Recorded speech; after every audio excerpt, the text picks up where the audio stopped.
Okay, more WrestleMania predictions. I forgot about Alberto Del Rio versus Jack Swagger. In my opinion, that's a main event because it's for the world title. The world title should still be seen as a major title. I don't care what anyone says. That title has, almost 100 years of history attached to it, so it needs to be in a main event. So in my opinion, there's 4 main events. There's Del Rio versus Swagger for the world title. There's John Cena versus The Rock for the WWE title. There's Triple H versus Brock Lesnar. And if Triple H loses, then he has to quit wrestling. And then you got CM Punk versus The Undertaker. Let's go over Del Rio versus Swagger first for the world title. Del Rio's gonna retain because not Dolph Ziggler, Jack Swagger, he got caught with drug charges and everything like that. Contrary to popular belief, what everyone wants to say and wants to believe and wants to think, Dolph Ziggler's not going to cash in the Money in the Bank. No.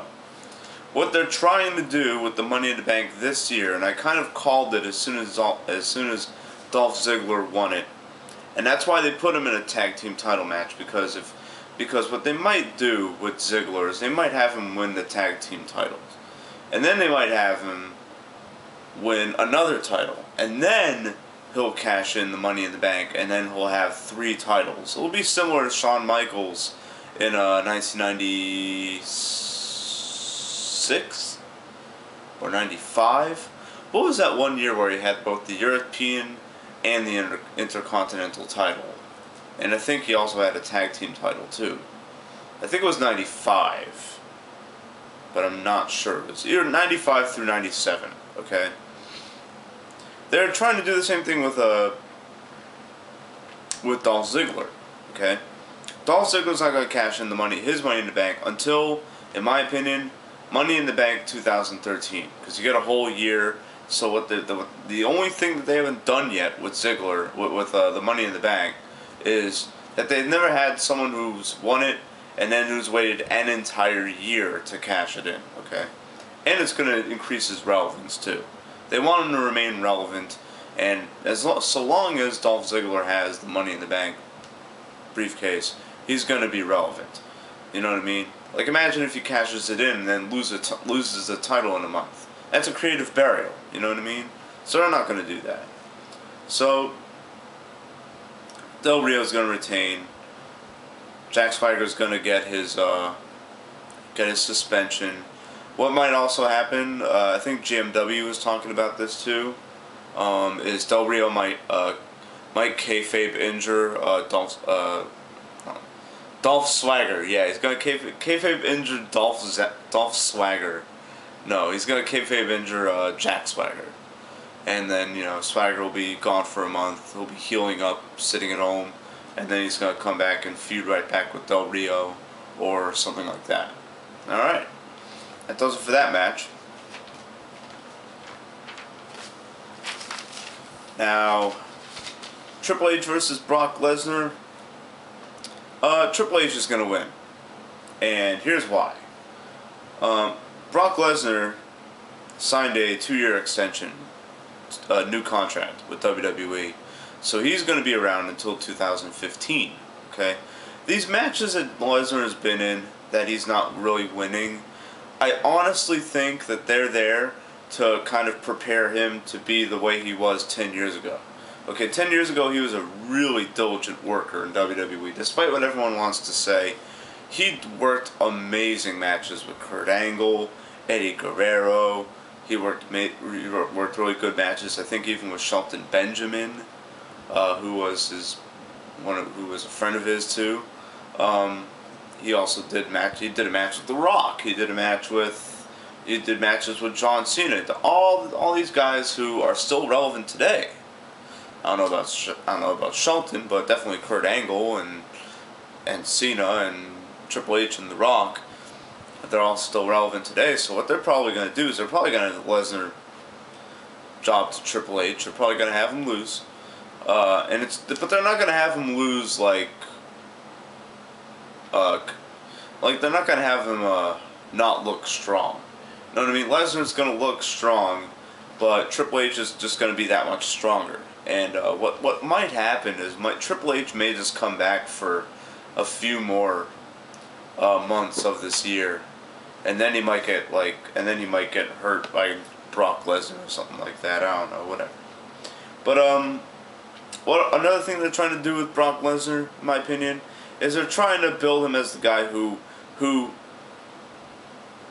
wins his matches whenever they're not matches. You know what I mean?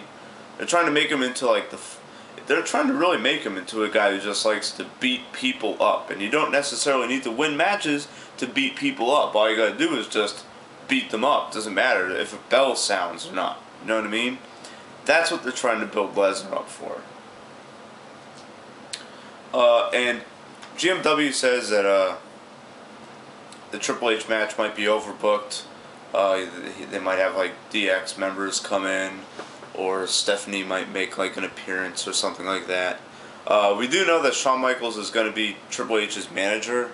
So what's probably going to happen is Shawn Michaels will probably super kick Paul Heyman or something like that, or he might super kick Brock Lesnar.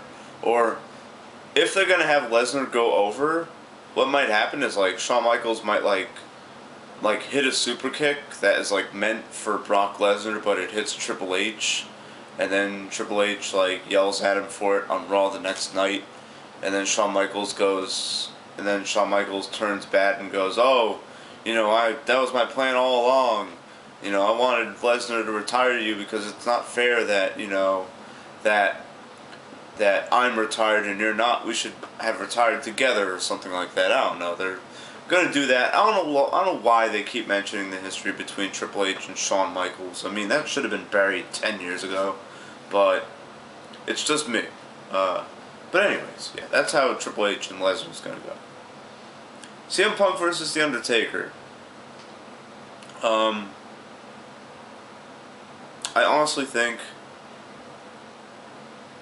that Undertaker's gonna lose because I heard, and this is just word of mouth, just from stuff I've been listening to. John Rambo talks about it in Smart Guys. Sorry about that. I think GMW talked about it too. That's Undertaker kind of wants to work more than just WrestleMania. He wants to work more pay-per-views. So what I guess he might have agreed to is he might have agreed to lose at WrestleMania 29, and then win at WrestleMania 30 and then retire. You know what I mean? This way it can look like a smoother record, 21-1. I mean, I don't know, 22-0 seems a little bit awkward. 21-0 seems like an awkward win streak. You know what I mean? It's just my opinion. But what might happen is CM Punk will win, but Undertaker will just beat the bejesus out of him afterwards, and then like I've been saying all along, then CM Punk, because I think he wants time off. That's what I hear. So he might get kayfabe injured until SummerSlam, and then it's gonna be him against the Undertaker again at SummerSlam or whatever. I don't know. So that's just my opinion. That's my prediction on it. If you can't tell, I'm predicting that a lot of superstars are gonna get kayfabe injured. That's because WrestleMania is dealing with a lot of older, more established guys this year. So, and a lot of these older, established guys, they're not working a full-time schedule. So how do you justify the time off? Well, you gotta hurt them on TV. You gotta kayfabe injure them. I'm not saying all of these kayfabe injuries are gonna happen. I'm just saying at least one of them is gonna happen. You know what I mean? Same thing with Swagger's suspension and stuff like that. You know what I mean? So yeah. All right, now we got John Cena versus The Rock. Okay.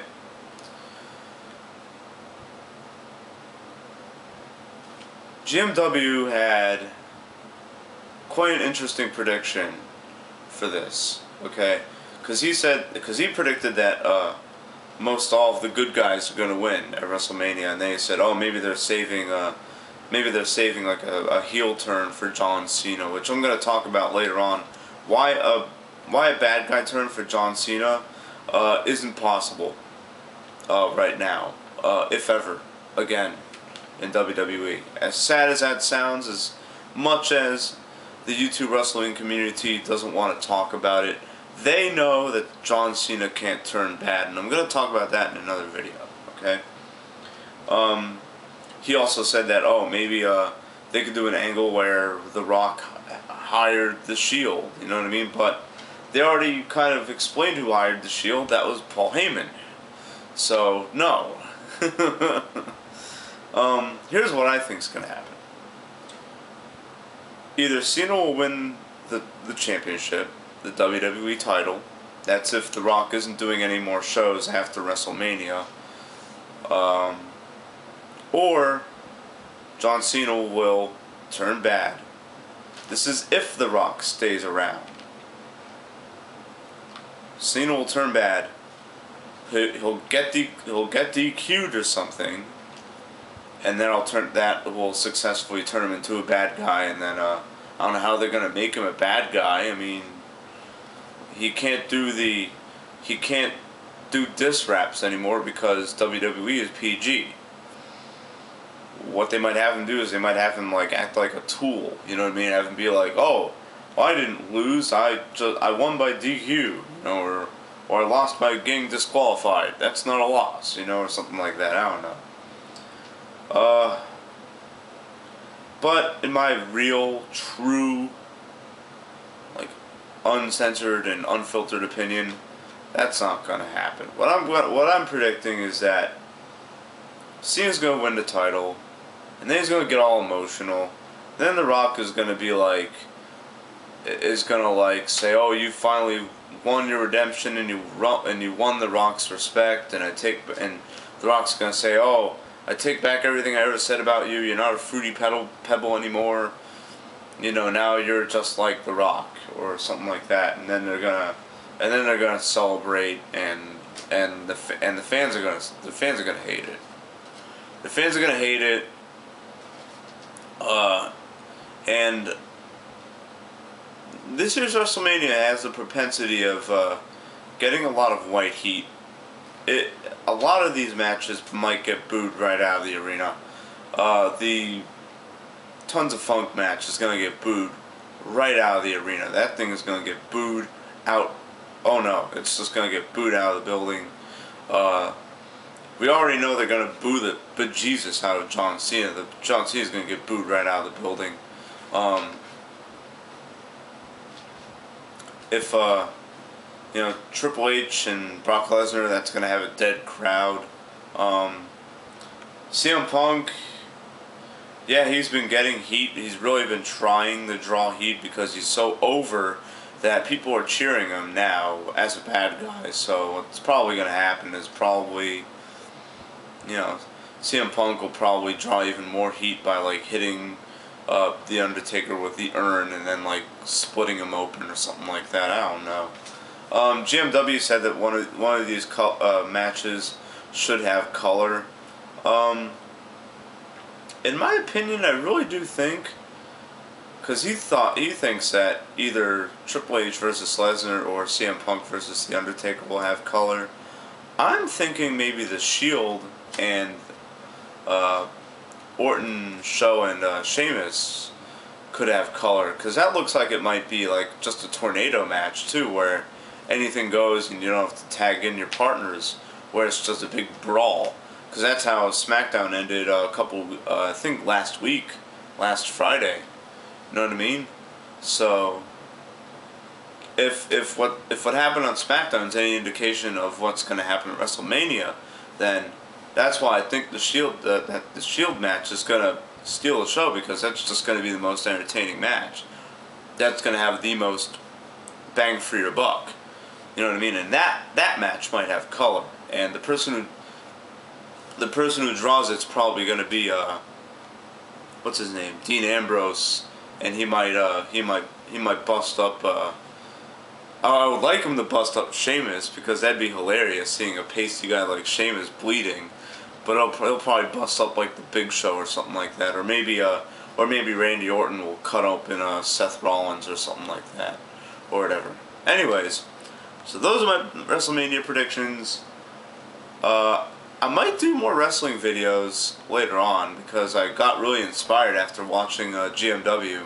Finally, a guy on YouTube who's like smart and who's not trying to, get a reaction from the viewers like Wrestling Jesus or the Off the Ropes show. You know what I mean? Like, no hate against those guys, just that sometimes I think they're a little bit sophomoric and they're not, professional like John Rambo and GMW and DSP and stuff like that. So, anyways, this is the Big Jew telling you to keep being awesome, and hope you like WrestleMania if you're going. Peace.